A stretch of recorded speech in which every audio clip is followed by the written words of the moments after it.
তিলাওয়াতের ভাজে ভাজে সুরের অলংকার, এ কোরআন বাণী যে আল্লাহর, এ কোরআন বাণী যে আল্লাহর। আসসালামু আলাইকুম ওরহমতুল্লাহি ওবরাকাতুহ। আসুন্নাহ ফাউন্ডেশনের অনন্য আয়োজন সহজ সূত্রে কোরআন শিখির অষ্টম পর্বে আপনাদেরকে স্বাগতম। তাআল্লামুল কোরআনা ওয়াতলুহু, কোরআন পড়া শিখো এবং তেলাওয়াত করো। তো আমরা যারা কোরআন পড়া এখনও শিখিনি, আমরা চেষ্টা করি কোরআন পড়া শেখার জন্য। আল্লাহ সুবহানাহু ওয়া তাআলা আমাদেরকে তৌফিক দান করুন, আল্লাহুম্মা আমিন। প্রিয় শিক্ষার্থীবৃন্দ, গত ক্লাসগুলোতে আমরা আরবি বর্ণমালা শিখেছি এবং 22টি যুক্ত অক্ষর অথবা 22টি যুক্ত হরফ, যে হরফগুলো পরবর্তী হরফের সাথে যুক্ত হয়ে আসে, অর্থাৎ হরফগুলো শব্দের শুরুতে যুক্ত হয়ে আসে, শব্দের মাঝে যুক্ত হয়ে আসে এবং শব্দের শেষে যুক্ত হয়ে আসে। প্রিয় শিক্ষার্থীবৃন্দ, আজকে আমরা শিখব 60টি হরফ এমন রয়েছে যে হরফগুলো পরবর্তী শব্দের সাথে যুক্ত হয় না, কিন্তু শব্দের শেষে যুক্ত হয়। অর্থাৎ এই হরফগুলো শব্দের শুরুতে যুক্ত হয় না, শব্দের মাঝে যুক্ত হয় না, কিন্তু শব্দের শেষে যুক্ত হয়। হরফগুলো কি কি? আপনারা সকলে আমার সাথে বলুন। আলিফ, দাল, যাল, র, জা, ওয়াও, হামজা। এই 7টি হরফের মধ্যে 6টি হরফ শব্দের শেষে যুক্ত হয়ে আসে, কিন্তু এখানে একটি অক্ষর আছে, অক্ষরটি হলো হামজা, যে অক্ষরটি সংযুক্ত হয়ে আসে না, কিন্তু হরফের উপর অথবা নিচে লেখা থাকে। তাহলে আপনারা স্ক্রিনে একটু লক্ষ্য করুন। প্রথম হরফটি হলো আলিফ। আলিফের 3টি অবস্থান রয়েছে, আপনারা দেখছেন। আমরা উদাহরণটা নিয়ে এসেছি। শব্দের শুরুতে আলিফের অবস্থানের উদাহরণ আপনারা স্ক্রিনে দেখতে পাচ্ছেন। আলিফ, মিম, র। শব্দের মাঝের উদাহরণ র, হামজা, আলিফ, হামজা। শব্দের শেষের উদাহরণ সিন, মিম, আইন, নুন, আলিফ। 3টি অবস্থানকে একসাথে দেখানো হয়েছে। আলিফ, আলিফ, আলিফ। আলিফটি আমরা কিভাবে লিখব? আমরা জানি যে আরবি হরফ লিখতে হলে ডান দিক থেকে শুরু করতে হয়। তাহলে আপনারা স্ক্রিনে দেখতে পাচ্ছেন শব্দের শুরুতে আলিফ কীভাবে লিখবেন লেখা হয়েছে, শব্দের মাঝে আলিফ কীভাবে লিখবেন সম্পন্ন হয়েছে, শব্দের শেষে কীভাবে লিখবেন লেখা সম্পন্ন হয়েছে, এবং যুক্ত হরফের 3টি অবস্থান একসাথে লিখে দেখানো হচ্ছে। আলহামদুলিল্লাহ, লেখা সম্পন্ন হয়েছে। প্রিয় শিক্ষার্থীবৃন্দ, শব্দের শেষে 7টি হরফ যুক্ত হয়, তার মধ্যে থেকে একটি হরফ শেষ করেছি। আজকের দার্সের দ্বিতীয় হরফ হলো দাল। আমরা জানি এখানে 2টি অক্ষর আছে, দেখতে একই রকম, দাল এবং দাল, শুধুমাত্র নোক্তার পার্থক্য রয়েছে। কিন্তু এই 2টি হরফ কিভাবে লিখবো আমরা?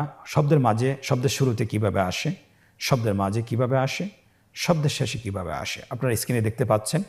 উদাহরণ সহকারে আমরা নিয়ে এসেছি। শব্দের শুরুতে দাল তার পূর্ণ রূপে আসে, কোনো ধরনের পরিবর্তন হয় না। আপনারা দেখতে পাচ্ছেন উদাহরণটি হলো দাল, ইয়া, নুন। শব্দের মাঝে দালের অবস্থান দেখুন, কোনো ধরনের আকৃতি পরিবর্তন হয়নি, শুধুমাত্র আগের সাথে সম্পৃক্ত হয়েছে। বা, দাল, মিম। শব্দের শেষে দালের অবস্থান একই রকম, দেখুন, ওয়াও, জিম, দাল। এবং এই হরফটির 3টি অবস্থান আমরা একসাথে নিয়ে এসেছি, আপনারা দেখতে পাচ্ছেন। দাল, দাল, দাল। শুধুমাত্র শেষের 2টির অবস্থান পরিবর্তন হয়েছে, অর্থাৎ শব্দের মাঝে এবং শব্দের শেষে আগের সাথে সম্পৃক্ত করা হয়েছে, সেই চিহ্নটি রয়েছে। দাল হরফটি কিভাবে লিখতে হবে স্ক্রিনে লক্ষ্য করুন। দাল হরফটি লেখা সম্পন্ন হয়েছে।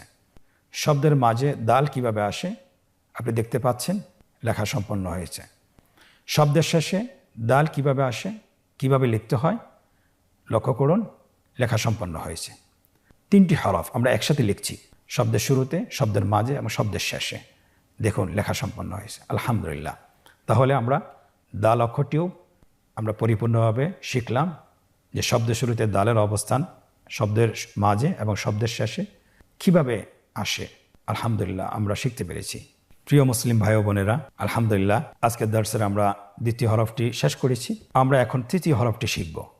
আপনারা দেখতে পাচ্ছেন তৃতীয় হরফটি সেম দ্বিতীয় হরফটির মতো। আপনারা স্ক্রিনে দেখতে পাচ্ছেন আমরা দালেরও শব্দের শুরুতে কিভাবে আসে এবং শব্দের মাঝে কিভাবে আসে এবং শব্দের শেষে কিভাবে আসে আপনারা দেখতে পাচ্ছেন স্ক্রিনে। আমরা উদাহরণগুলো বলছি।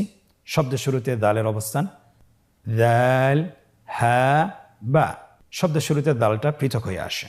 শব্দের মাঝে দালটি যুক্ত হয়ে আসে, মিলে আসে, পৃথক হয়ে আসে না। আপনারা দেখতে পাচ্ছেন উদাহরণ হা, দাল, র। এমনিভাবে শব্দের শেষেও দাল হরফটি যুক্ত হয়ে আসে, পৃথক হয়ে আসে না। আপনারা স্ক্রিনে দেখতে পাচ্ছেন উদাহরণটি আমরা বলছি খ, দাল। তিনটি অবস্থান আপনারা একসাথে দেখতে পাচ্ছেন শেষের রোতে। একসাথে আপনারা বলুন দাল, দাল, দাল। দাল হরফটি কীভাবে লিখতে হবে? দালের মতোই সেম, শুধুমাত্র উপরে একটি নোক্তা বসাতে হবে অথবা একটি ফোঁটা বসাতে হবে।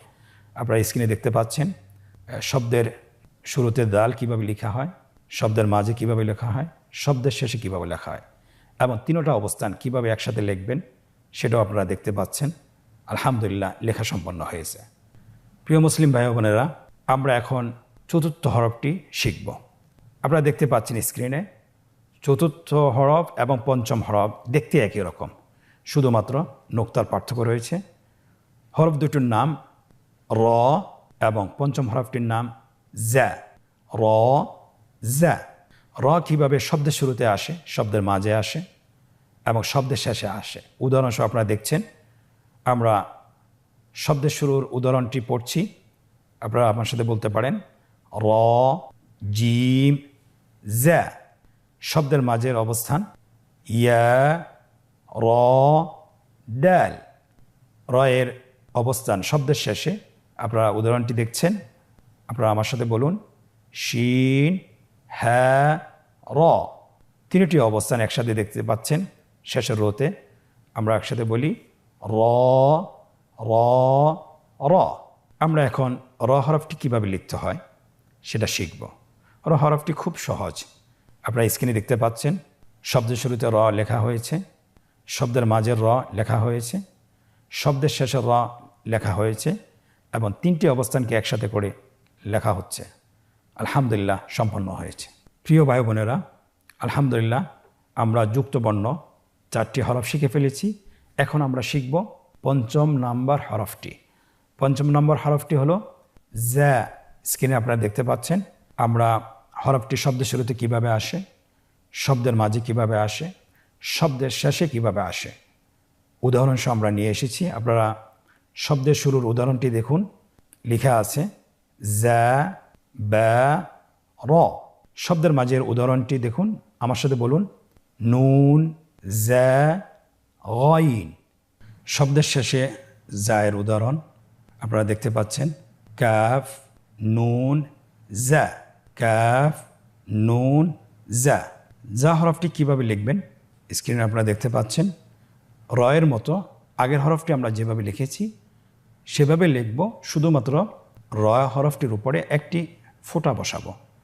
আপনারা দেখতে পাচ্ছেন শব্দ শুরুতে যা লেখা হয়েছে, শব্দের মাঝে লেখা হচ্ছে, শব্দের শেষে যা কিভাবে লিখতে হয় লেখা হচ্ছে এবং তিনটি অবস্থান একসাথে লেখা হয়েছে। আলহামদুলিল্লাহ।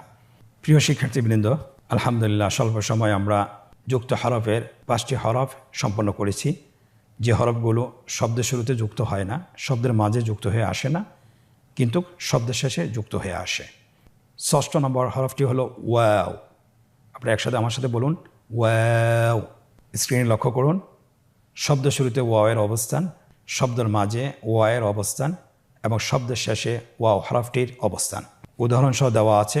শব্দের শুরুতে ওয়া এর উদাহরণ আপনারা একসাথে বলুন ওয়াও, সিন, আইন।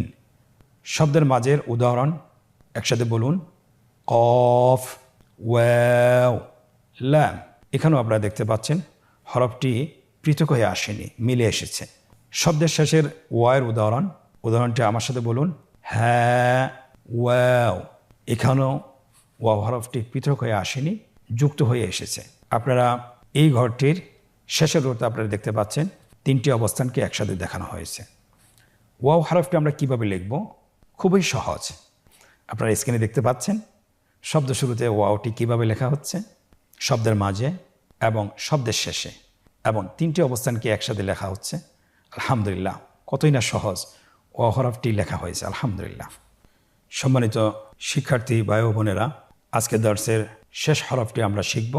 হরফটির নাম হলো হামজা। হামজা হরফটি যুক্ত হয়ে আসে না, কিন্তু হরফের উপরে অথবা নিচে লেখা থাকে।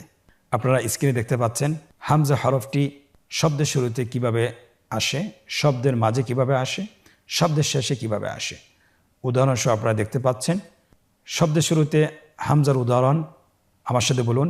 হামজা বা তা। আপনারা দেখতে পাচ্ছেন আলিফের উপর হামজাটি লেখা আছে এবং সেটা পরবর্তী অক্ষরের সাথে যুক্ত হয়নি, পৃথক হয়ে আছে। শব্দের মাঝে হামজার উদাহরণ আপনারা স্ক্রিনে দেখতে পাচ্ছেন। উদাহরণটি আমার সাথে বলুন। ইয়া হামজা সিন। দেখুন হামজা হরফটি কিন্তু যুক্ত হয়ে আসেনি, একটি হরফের উপর লেখা হয়েছে। শব্দের শেষে হামজার উদাহরণ স্ক্রিনে দেখুন এবং আমার সাথে বলুন। নুন বা হামজা। 3টি অবস্থানকে একসাথে দেখানো হয়েছে। হামজা হামজা হামজা। হামজা হরফটি কিভাবে লিখবেন স্ক্রিনের দিকে লক্ষ্য করুন। শব্দের শুরুতে হামজা লেখা হচ্ছে, শব্দের মাঝে হামজা কিভাবে লিখতে হয় লেখা হচ্ছে, এবং শব্দের শেষে কিভাবে লিখতে হয় লেখা সম্পন্ন হয়েছে। 3টি অবস্থানকে একসাথে কিভাবে লিখতে হয় সেটাও লেখা সম্পন্ন হয়েছে। আলহামদুলিল্লাহ। প্রিয় ভাই ও বোনেরা, আলহামদুলিল্লাহ, আজকে দর্সের আমরা 7টি যুক্ত বর্ণ শিখেছি, যে হরফগুলো শব্দের শুরুতে যুক্ত হয়ে আসে না, শব্দের মাঝেও যুক্ত হয়ে আসে না, কিন্তু শব্দের শেষে যুক্ত হয়ে আসে। এর 7টি হরফ থেকে 6টি হরফ শব্দের শেষে যুক্ত হয়, কিন্তু একটি হরফ সাধারণত হরফের উপরে অথবা নিচে লেখা হয়। তাহলে আজকের দর্সে আমরা আশা করছি বুঝতে পারছেন। আপনারা চেষ্টা করবেন বাসায় প্র্যাকটিস করার জন্য, বেশি বেশি অনুশীলন করার জন্য। তাহলে কোরআন তেলাওয়াত করার সময় আমরা হরফগুলো সঠিকভাবে চিনতে পারবো এবং বুঝতে পারবো ইনশাআল্লাহ। এখন আমরা মজার একটি পর্বে প্রবেশ করছি। সেটা হলো যে আমরা কতটুকু শিখেছি অথবা কতটুকু আমরা হরফগুলো চিনেছি, সেটা পরীক্ষার মাধ্যমে আমরা নিজেদেরকে যাচাই করব। আপনারা স্ক্রিনে লক্ষ্য করুন, এখানে 3টি পর্ব রয়েছে। প্রথম পর্বে বলা হয়েছে নিম্নোক্ত শব্দাবলী থেকে হরফগুলো পৃথক করে লিখুন। আপনারা দেখছেন স্ক্রিনে এখানে অনেকগুলো শব্দ লেখা আছে। প্রত্যেকটি হরফকে শব্দগুলো থেকে পৃথক করে আপনাকে লিখতে হবে। তাহলে স্ক্রিনে লেখা হচ্ছে, আমিও বলছি, আপনারাও এটা আলাদা করে লিখুন, পৃথক করে লিখুন। আইন, মিম, ইয়া, তা, সিন, আলিফ, হামজা, লাম, ওয়াও, নুন, আইন, নুন, আলিফ, লাম, নুন, বা, হামজা, আলিফ, লাম, আইন, য, ইয়া, মিম।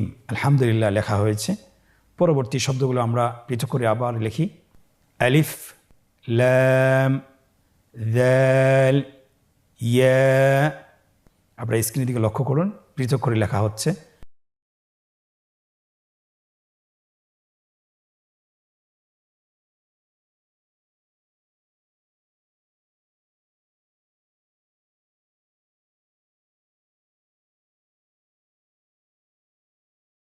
আলহামদুলিল্লাহ, আমরা প্রথম পর্বটি শেষ করেছি। আপনারা যদি এই হরফগুলো সঠিকভাবে চিনে পৃথক করে লিখতে পারেন, তাহলে আরবি যে কোনো শব্দ আপনি হরফগুলো সঠিকভাবে দেখে দেখে বলতে পারবেন ইনশাআল্লাহ। তাহলে আশা করছি ইনশাআল্লাহ আপনারা এটা বারবার অনুশীলন করবেন। আজকের অনুশীলনের দ্বিতীয় পর্ব, এখানে বলা হয়েছে নিম্নে যুক্ত আকৃতির হরফগুলো সঠিক জায়গায় লিখুন। আপনারা দেখতে পাচ্ছেন স্ক্রিনে, এখানে যুক্ত আকৃতির হরফগুলো লেখা আছে, শুধুমাত্র যুক্ত আকৃতির হরফগুলো সঠিক জায়গায় লিখতে হবে। প্রথমে লেখা আছে দাল, তাহলে আমরা দালের ঘরটিতে লিখে ফেলি। পরবর্তী হরফ দাল, সঠিক বক্সে লিখে ফেলুন। এরপরে জায়ের ঘরে লিখুন। এরপরে র, এরপরে হামজা, এরপরে ওয়াও। আলহামদুলিল্লাহ, লেখা সম্পন্ন হয়েছে। আশা করছি আপনারা সবাই সঠিক উত্তর দিতে পেরেছেন। আজকের অনুশীলনের তৃতীয় পর্ব আপনারা স্ক্রিনে দেখতে পাচ্ছেন। নোক্তা দিয়ে যুক্ত আকৃতির হরফ তৈরি করুন। এখানে বাংলায় উচ্চারণ লেখা আছে, শুধুমাত্র সে অনুযায়ী আপনারা নোক্তা দিয়ে যুক্ত আকৃতির হরফ তৈরি করবেন। ডান দিক থেকে আমরা শুরু করি। এখানে লেখা আছে বা। আপনারা সবাই জানেন বায়ের নোক্তা উপরে না নিচে?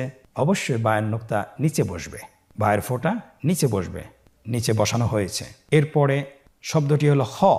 আমরা জানি খয়ের নোক্তা কোথায় থাকে? অবশ্যই খয়ের নোক্তা উপরে থাকে। স্ক্রিনে দেখছেন খয়ের নোক্তাটি উপরে বসানো হয়েছে। এরপরে বলা হয়েছে শিন। আমরা জানি শিনের তিনটি নোক্তা, তিনটি ফোঁটা। স্ক্রিনে দেখতে পাচ্ছেন তিনটি ফোঁটা বসানো হয়েছে। আলহামদুলিল্লাহ, কত সহজ না? আশা করি ইনশাল্লাহ আপনারাও পারবেন। আপনারা যদি প্রত্যেক দিন 10 থেকে 15 মিনিট করে এই ভিডিওগুলো দেখেন এবং ভিডিওর সাথে আপনারা চর্চা করেন এবং পাশাপাশি যদি অনুশীলনগুলো করেন, তাহলে আশা করছি ইনশাআল্লাহ আরবি হরফ চিনতে আর কখনোই আপনার কষ্ট হবে না। আজকের পর্ব থেকে এখানেই বিদায় নিচ্ছি। জাযাকুমুল্লাহ খায়ের। ওয়াসসালামু আলাইকুম ওয়া রাহমাতুল্লাহি ওয়া বারাকাতুহু। আসুন্নাহ ফাউন্ডেশন, উম্মার স্বার্থে সুন্নাহর সাথে।